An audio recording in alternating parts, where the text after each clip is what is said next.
Class 11 physics important question में मेरे सभी शेर और श्रेणियों का ताबड़तोड़ स्वागत है। देख मेरे भाई, आज हम लोग पढ़ेंगे फ्रिक्शन का, ये पार्ट 2 है। ठीक है ना। एंगल ऑफ फ्रिक्शन चलेगा और एंगल ऑफ फ्रिक्शन मतलब घर्षण कोण पर सवाल भी चलेंगे। संबंध भी होगा कि घर्षण कोण और घर्षण गुणांक में क्या होता है संबंध, परिभाषा, संबंध, न्यूमेरिकल क्वेश्चन। मेरे भाई ताबड़तोड़ जो है आप लोग गर्दा गर्दा मचाओगे। घर्षण कोण क्या होता है थोड़ा सुन लो 1 मिनट, फिर चलेंगे व्हाइट बोर्ड पर और वहाँ पे जो है मेरे भाई गर्दा गर्दा आप लोग मचाओगे। ठीक है ना। घर्षण कोण क्या होता है बताओ तो। सीमांत घर्षण बल की अवस्था में, सीमांत घर्षण बल, ओ पिंड चलने वाला है, चल नहीं रहा है, चलने वाला है, गति करने वाला है, गति कर नहीं रहा है, फिसलने वाला है, फिसल नहीं रहा है ना। तो वो पता है मेरे भाई आप लोगों को। सीमांत घर्षण बल का मतलब होता है स्थैतिक घर्षण बल के अधिकतम मान को सीमांत घर्षण बल कहते हैं। सब बन चुका वीडियो देखिएगा ना। तो सीमांत घर्षण बल की अवस्था में एफ और आर का परिणामी पी आर के साथ जो कोण बनाता है घर्षण कोण कहलाता है। संबंध क्या होता है मेरे भाई, tan theta S equal to क्या होता है, म्यू यस होता है। उस पर जो है न्यूमेरिकल लगेंगे ताबड़तोड़। तो चलो चलते हैं मेरे भाई व्हाइट बोर्ड पर और वहाँ पे आप लोग गर्दा गर्दा मचाइए। ठीक है। क्लास 11 के मेरे शेर और श्रेणियों, ये जो लिखा गया है ना, ये मसाला मेरे भाई आपको याद नहीं करना है, आपको समझना है और ताबड़तोड़ मेरे भाई गर्दा मचाना है। ध्यान दो। तो भैया एंगल ऑफ फ्रिक्शन आप बोल रहे हैं कि इसको याद मत कीजिए, इसको भी याद मत कीजिए, तो क्या करें। तो पिक्चर को मेरे भाई समझिए। ठीक है ना। फिजिक्स मेरे भाई क्या होता है, समझने वाला सब्जेक्ट है। ठीक है ना। ध्यान दो। तो जैसे भैया ये हो गया, कोई वस्तु हो गया, ठीक, इसका भार कहाँ काम करेगा, नीचे। इसका भैया अविलंब प्रतिक्रिया बल कहाँ काम करेगा, ऊपर। इतना बताया। अब देखो उधर से ना एक जो बचवा है ना, ये बचवा इसको खींच रहा है मेरे भाई, उधर खींच रहा है, फोर्स उधर लग रहा है मेरे भाई, गति उधर करना चाह रहा है, मतलब फोर्स लगा रहा है। लेकिन घर्षण बल कहाँ लगेगा, फ्रिक्शन इधर लगेगा मेरे भाई, गति के विपरीत लगेगा।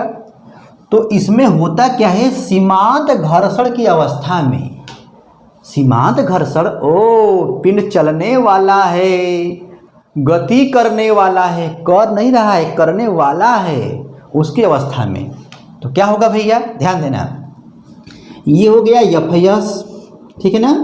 तो इसको क्या बोलोगे, सीमांत घर्षण बल एफ, और इसको बोलोगे भैया अविलंब प्रतिक्रिया बल आर। ओ सीमांत घर्षण बल की अवस्था में क्या होगा, बोलिएगा सीमांत घर्षण बल एफ और आर मतलब अविलंब प्रतिक्रिया बल आर का जो रिजल्टेंट है मेरे भाई, ये वाला, ये ओपी, ओपी, ये ओपी चाहे पी, आर के साथ, देखो आर के साथ, आर के साथ मेरे भाई इसके साथ जो कोण बना रहा है ना, ओपी जो है आर के साथ जो कोण बना रहा है उसी को कहते हैं घर्षण कोण, एंगल ऑफ फ्रिक्शन। ठीक है ना। तो भैया याद मत करना, बस इतना बोलना, सीमांत घर्षण बल की अवस्था में, ठीक है ना, इतना बोल दोगे। सीमांत घर्षण बल और अभिलंब प्रतिक्रिया बल आर का परिणामी पी कमा आर के साथ, आर मतलब अविलंब प्रतिक्रिया बल के साथ जो कोण बनाता है उसे क्या बोलोगे, घर्षण कोण कहेंगे। ठीक है ना। पेपर में मेरे भाई देखो ऐसे लिखना, संकेत थीटा यस, थीटा कुछ लोग जो है लैम्डा भी बोलते हैं मेरे भाई। ठीक है ना। कुछ भी सूत्र भैया क्या होता है, tan theta S equal to mu S होता है, म्यू यस। अच्छा, और जब थीटा का मान निकालोगे तो जब भैया जब tan जाएगा उधर ना तो हो जाएगा inverse, tan inverse mu yes. आप बोलोगे सर जी इसको जो है सिद्ध कीजिए।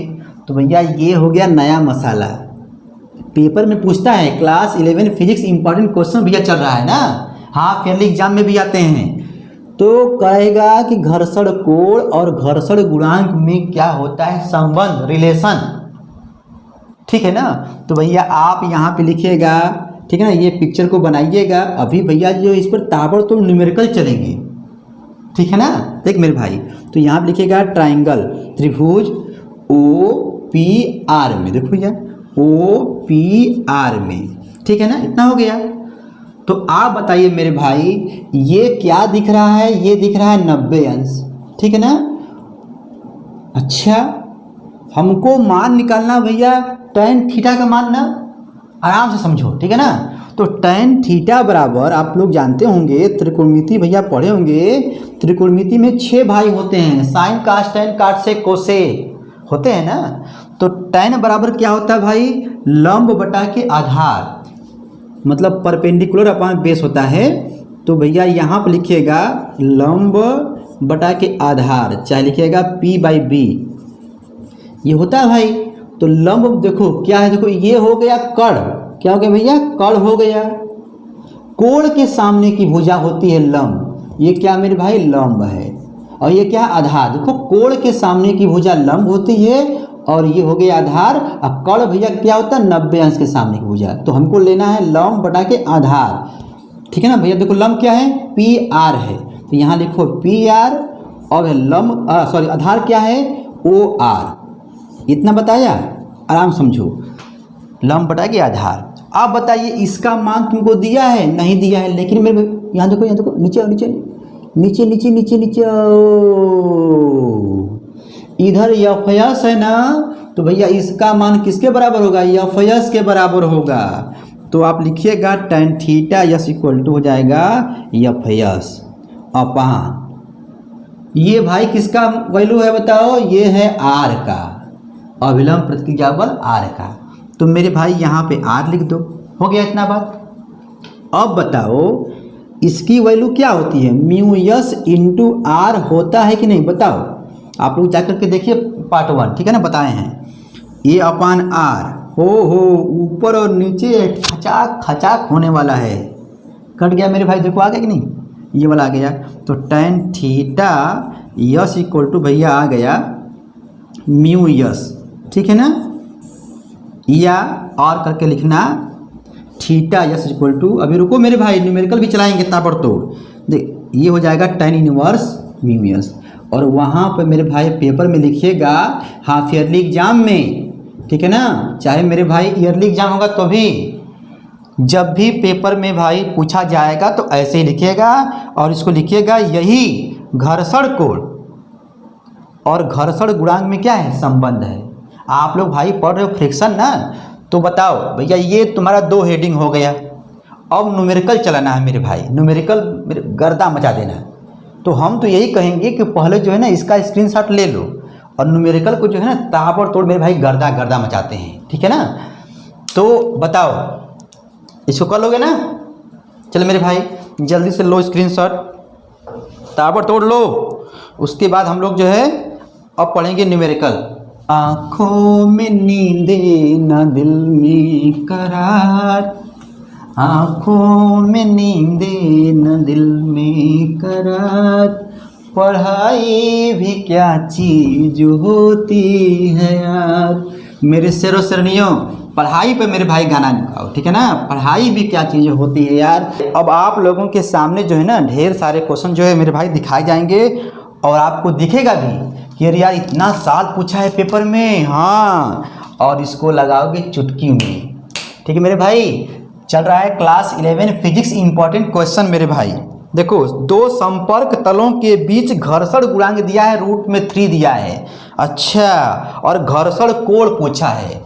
अरे मेरे भाई तो यहाँ पे जो है घर्षण गुणांक दिया है, ध्यान दो, यहाँ पे लिखिएगा गिवेन, क्या दिया है मेरे भाई बताओ? घर्षण गुणांक, मतलब मेरे भाई μS का मान दिया है √3 दिया है, और क्या पूछा है? घर्षण कोण थीटा बराबर क्वेश्चन मार्क, या थीटा यस बराबर क्वेश्चन मार्क। इतना आया? बोलो जी, नहीं आएगा ना?